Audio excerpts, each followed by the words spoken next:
Hello दोस्तों, कैसे हैं आप सभी लोग। तो जैसा कि मैंने आप लोगों से कहा था कि आपकी जो ईवीएस की क्लास है उस पे काम चल रहा है, तो काम आज लगभग पूरा हो चुका है। तो सोचा कि आप लोगों को आज ही से ही क्लास दे दी जाए।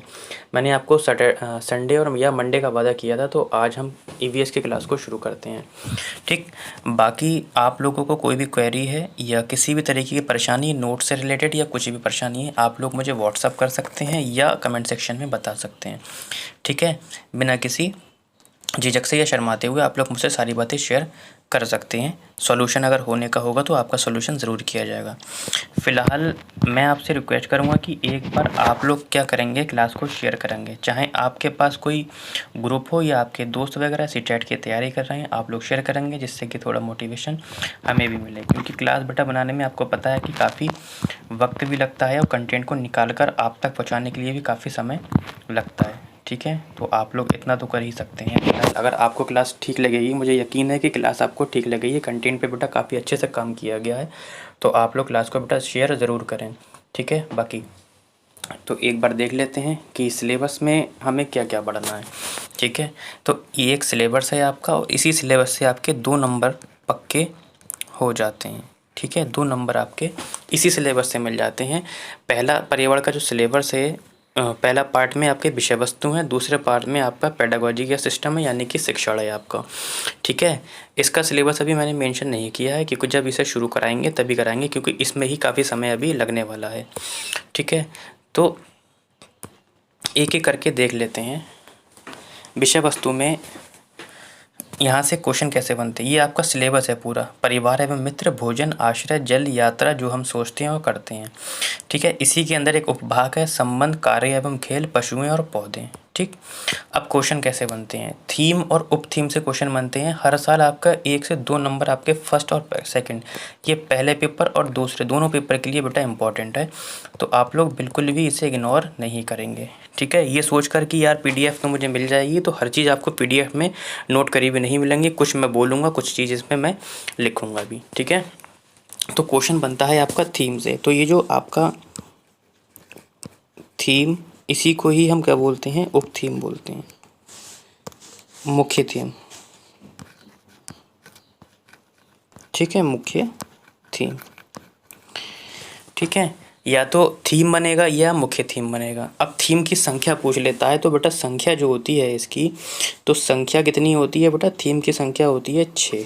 कौन कौन सी होती हैं थीम, परिवार एवं मित्र, भोजन, आश्रय, जल, यात्रा, हम जो सोचते हैं और जो करते हैं, ये 6 थीम है। 6 थीम में से आपका क्वेश्चन बन जाएगा। पहला चैप्टर आपका परिवार एवं मित्र है, जिसका उप थीम के अंतर्गत ये आपका क्या है, उप थीम है। ठीक है, उप थीम की संख्या कितनी होती है बेटा, 4 होती है। कौन कौन सी होती है, संबंध आ जाता है, कार्य एवं खेल आ जाते हैं आपके, पशुएं आ जाते हैं और पौधे आ जाते हैं। तो 2 क्वेश्चन आपके यहाँ से पक्के हो गए। अब क्वेश्चन बनते कैसे हैं वो मैं प्रैक्टिस साइड में बताऊंगा। थोड़ा सा मैं अभी बता देता हूँ कि 2 नंबर के क्वेश्चन कैसे बनेंगे। पूछ लेगा निम्नलिखित में से कौन सी मुख्य थीम है या मुख्य थीम नहीं है, या ऐसे करके पूछ लेगा निम्नलिखित में से कौन सी उप थीम है या उप थीम नहीं है। जब उप थीम है तो क्या करेगा, 3 इसमें से दे देगा और 1 इसमें से दे देगा, ऐसे करके पूछ लेगा इनमें से कौन सी उप थीम नहीं है, तो 3 इसमें से दे देगा, 1 इसमें से दे देगा। या हमसे ये पूछेगा कि कौन सी थीम है, तो 1 इसमें से दे देगा थीम में से, बाकी 3 इसमें से दे देगा। या पूछेगा कि इनमें से कौन सी उप थीम नहीं है, तो 3 इसमें से देगा और 1 इसमें से देगा। ठीक है, बाकी जब मैं क्वेश्चन कराऊंगा तो आप लोग देख ही लेंगे। ठीक, ये सिलेबस आपको समझ में आ गया। इसी सिलेबस के अंतर्गत आपको 2 क्वेश्चन देखने को मिलेंगे। अगर आप लोगों ने प्रीवियस ईयर के क्वेश्चन लगाए हैं तो आपको पता चलेगा कि थीम और उप थीम में से क्या क्या मिलता है, क्वेश्चन मिलते हैं। एक बार रिविज़न करा देता हूँ मैं इसका। मैंने कितनी थीम बताई बेटा, 6 थीम बताई हैं, 4 उप थीम बताई हैं। 6 थीम और 4 उप थीम में से 6 आपकी ये आ जाएंगी और 4 आपकी ये आ जाएंगी। ठीक है, आगे बढ़ें। ठीक, तो सबसे पहला चैप्टर है हमारा परिवार एवं मित्र।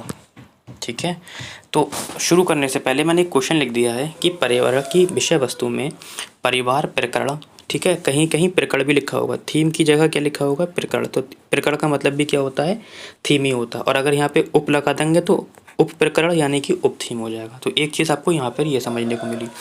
दूसरा, मैंने ये क्वेश्चन इसलिए लिखा है कि मैं आप लोगों की समझ देखना चाह रहा हूँ कि हाँ, कि आप लोगों को परिवार और मित्र के बारे में पता है या नहीं है कि ईवीएस में सीटेट में ये चैप्टर जोड़ा क्यों गया है? ठीक है, ये भी अभी बताता हूँ। देखो, पर्यावरण की विषय वस्तु में परिवार प्रकार को शामिल करने का उद्देश्य क्या है? देखो, एनसीएफ 2005 के अनुसार पर्यावरण शिक्षण का उद्देश्य बालक के स्कूली जीवन को बाहरी वातावरण के साथ क्या है, जोड़ना है।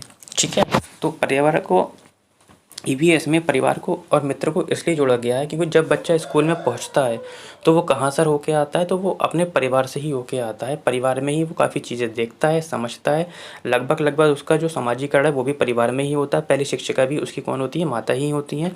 तो जो जितनी चीज़ें परिवार से सीख के आता है कक्षा में, तो टीचर को चाहिए कि उसके पूर्व ज्ञान से जोड़कर उसे पढ़ाए।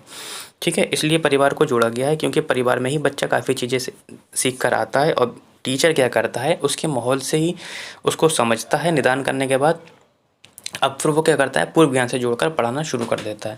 ये तो परिवार और मित्र में मैंने ये बता दिया कि क्यों जोड़ा जाता है। जो हमारा मेन प्रोसेस है वो अब शुरू होता है। क्वेश्चन जो हैं आपके यहाँ से बनना शुरू होते हैं। काफ़ी अच्छे से प्रिपेयर किया गया है इस चार्ट को कि आप तक बिल्कुल समझ में आ सके। सबसे पहले हमसे पूछ लेता है कि परिवार जो है शब्द लैटिन भाषा के किस शब्द से मिलकर बना है? ठीक है, देखो, परिवार जो है किस भाषा से मिलकर बना है? परिवार लैटिन भाषा से मिलकर बना है। या हम ये बोल सकते हैं परिवार किस भाषा से आया है? तो परिवार लैटिन भाषा का एक शब्द है। ठीक है, लैटिन के भी किस शब्द से लिया गया है? तो लैटिन के किस शब्द से लिया गया है? फैमुलस शब्द से लिया गया है। ठीक है, किस भाषा से लिया गया है? लैटिन भाषा से लिया गया है। किस शब्द से लिया गया है? फैमुलस शब्द से लिया गया है। फैमुलस के बेटा दो अर्थ होते हैं। फैमुलस के कितने अर्थ होते हैं? दो अर्थ होते हैं। एक व्यापक अर्थ होता है, एक संकुचित अर्थ होता है। व्यापक को हम डिटेल में पढ़ेंगे, संकुचित को यहीं समझ लेते हैं। संकुचित का अर्थ होता है नौकर। संकुचित का अर्थ क्या होता है? नौकर होता है। ठीक, एक बार फिर से समझने की कोशिश करते हैं। परिवार किस भाषा से लिया गया है? तो परिवार किस भाषा से लिया गया है? तो लैटिन भाषा से लिया गया है। लैटिन भाषा के किस शब्द से लिया गया है? तो फैमुलस शब्द से लिया गया है। फैमुलस के दो अर्थ होते हैं बेटा आपके, एक व्यापक अर्थ होता है, एक संकुचित अर्थ होता है। संकुचित का अर्थ होता है बेटा नौकर। ठीक है, लेकिन ये लैटिन भाषा का शब्द है क्योंकि इंडिया में, अपने भारत में परिवार का अर्थ नौकर नहीं होता है, तो इसलिए ये नौकर शब्द क्या हो गया, लैटिन भाषा तक ही सीमित रह गया और इसका इस्तेमाल इंडिया में नहीं किया जाता है। ठीक है, लेकिन हम इसको पढ़ेंगे व्यापक को जो है हम थोड़ा डिटेल से पढ़ेंगे। ठीक है, इसलिए आप लोग धैर्य बना के रखिए। क्लास में अभी और मज़ा आने वाला। कंटेंट को काफ़ी अच्छे तरीके से तैयार किया गया आप लोगों के लिए, तो फिलहाल आप लोग क्या करेंगे, धैर्य बना के रखेंगे। ठीक, परिवार का व्यापक अर्थ समझ लेते हैं कि परिवार होता क्या है, अर्थ क्या होता है। देखो, वे परिवार जिसमें कौन कौन हो? जिसमें बेटा माता पिता हों, उनके विवाहित और अविवाहित दोनों बच्चे हों। ठीक है, अन्य सदस्य हों। अन्य सदस्य जैसे कि दादा दादी हों, चाचा चाची हों, बुआ हो, फूफा हो। ठीक है, जो क्या हो, जो आपस में अधिकारों कर्तव्यों से जुड़े हों और अपने अपने क्या है, उत्तरदायित्व की भूमिका निभाते हों।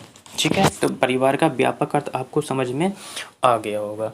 क्या होता है? जिसमें माता पिता होंगे बेटा, उनके विवाहित और अविवाहित बच्चे होंगे, अन्य सदस्य जैसे दादा दादी, चाचा चाची, बुआ होंगी, जो आपस में क्या होंगे, एक अधिकारों से जुड़े होंगे, कर्तव्य अधिकारों से जुड़े होंगे। यानी कि समझो कि 3 भाई हैं, एक की जॉब लग गई।